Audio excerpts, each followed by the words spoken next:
gukora ibitangaza abavuga y'ukuri azapfarimba nibo bagiye kujya bavuga baturira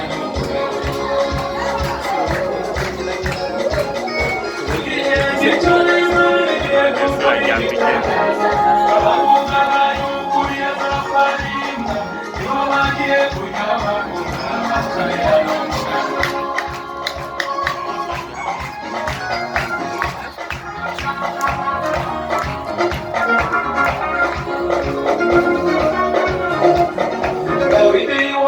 Yesayi bamufataga nk'imbwa Imana irinda ijuru ikamufata nk'umugabo kuko ibyo abantu batekereza si byo Imana itekereza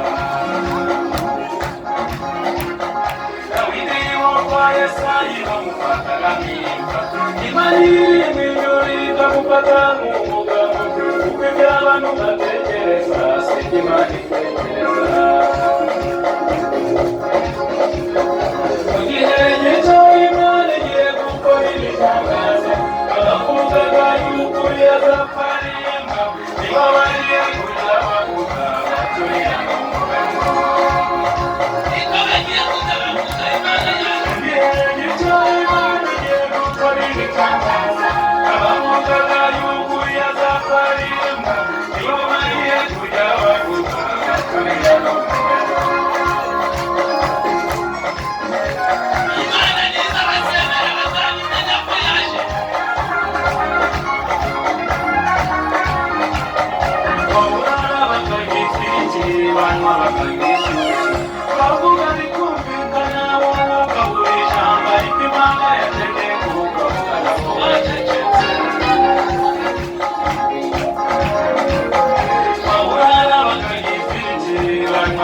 Bavuga rikumvikana wowe ukagurisha ariko Imana